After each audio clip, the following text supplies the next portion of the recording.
When the cameras rolled on the fourth hour of Today this past week, the mood felt heavier than usual. Viewers have been watching the unfolding crisis surrounding Savannah Guthrie and her missing mother, and there's been an unspoken tension hanging over the show. So when Jenna Hager turned slightly in her chair, set her mug down, and spoke from the heart about her friend, it landed differently. It wasn't flashy or theatrical. It felt personal.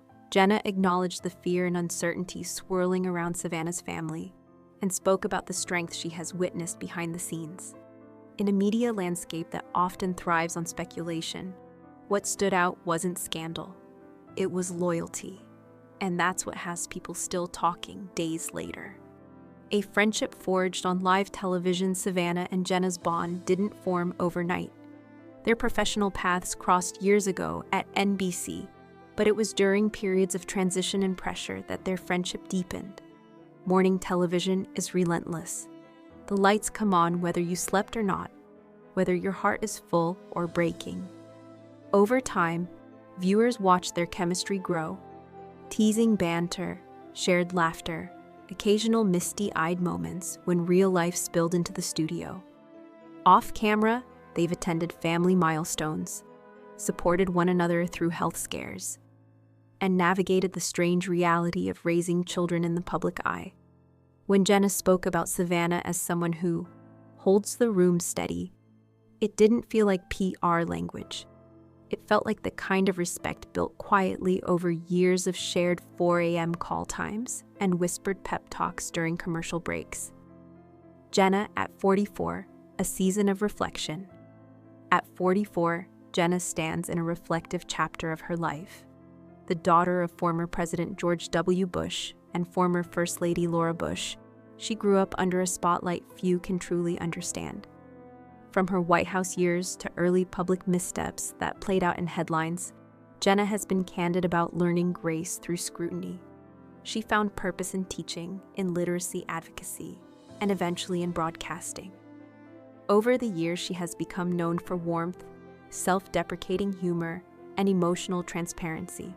So when she chose to speak about Savannah now, amid an ongoing family crisis, many saw it less as a dramatic reveal and more as a woman in midlife choosing honesty over polish. Careful, but sincere. The weight Savannah is carrying, Savannah's composure during this crisis has been striking. Public appeals have been measured, her words steady even when emotion flickers behind her eyes. Jenna alluded to that strength, describing Savannah as someone who absorbs chaos and still manages to guide others. Anyone familiar with Savannah's career knows she has covered courtrooms, elections, and national tragedies with calm authority. But this situation is personal. It involves her mother. Jenna's remarks seemed aimed at reminding viewers that beneath the anchor desk is a daughter navigating unimaginable stress. There was no sensational claim, no accusation, just a gentle insistence that strength does not erase vulnerability. That nuance is important, especially in moments when the public appetite for drama can overshadow empathy. Separating rumor from reality. In times like this, speculation spreads quickly. Social media fills gaps with theories. Anonymous sources appear out of nowhere. It is worth grounding ourselves in what is confirmed. Law enforcement continues to investigate Nancy's disappearance. Officials have asked for public patience and cooperation, not conjecture. Jenna did not reveal secret letters or hidden scandals. She did not confirm any investigative detail. Instead, she focused on friendship, on showing up when someone you care about is hurting. That distinction matters. There is a difference between exploiting a crisis and acknowledging its emotional toll. From what aired publicly, Jenna chose the latter. The narrative of vaults cracking open and secrets spilling may make for compelling headlines, but the reality felt more human than explosive. Morning television under pressure. Live television is a delicate ecosystem. Producers juggle timing, tone, and viewer sensitivity in real time. When personal matters intersect with national broadcast, the balance becomes even more complex. The fourth hour of the Today Show has built a reputation for warmth and relatability. Viewers feel like they're sitting at the table with friends. Jenna's decision to address Savannah's situation fit within that brand of authenticity. It also carried risk. Speaking publicly about a colleague's private pain requires care. Based on what aired, her words were measured and respectful. She did not center herself. She centered Savannah's resilience.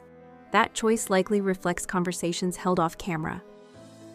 A mutual understanding of what could be shared and what must remain sacred. The public's role in private pain. One of the more thoughtful questions emerging from viewers is whether public commentary helps or harms during crises. It's natural to feel invested in people we've watched for years. Morning anchors become part of daily routines, voices in kitchens across the country, but investment should not become intrusion. Jenna's message, at its core, seemed to encourage compassion rather than curiosity. Instead of feeding rumor cycles, she invited viewers to extend grace. In an era where every moment can be clipped, reposted, and debated endlessly, restraint is powerful. Sometimes the most supportive thing an audience can do is hold space, respect boundaries, and allow families to navigate trauma without adding unnecessary noise. Loyalty over headlines. Was Jenna protecting Savannah? In many ways, yes, but not by deflecting or denying. She protected her by affirming her character, by reminding viewers who Savannah is beyond the current crisis. That's a quieter form of defense, and often the most meaningful. There was no sense of bridge burning or self-promotion. If anything, Jenna's tone suggested deep admiration and concern. Friendships forged under studio lights can be transactional. This one appears rooted in something steadier. The warmth between them over the years has rarely felt forced. In moments like this, that history shows. Looking ahead with empathy. As the investigation continues, facts will come from authorities, not talk shows. What remains in the meantime is community response. Jenna's comments, stripped of dramatic framing, were a reminder that behind every news story is a family bracing for answers. Savannah is not just a journalist covering events. She is living one. And Jenna, at 44, chose to speak not as a broadcaster chasing ratings, but as a friend steadying the narrative. In times of uncertainty, perhaps that is enough. The rest, the theories, the speculation, the imagined secrets, can wait. What matters most right now is compassion, patience, and hope for resolution.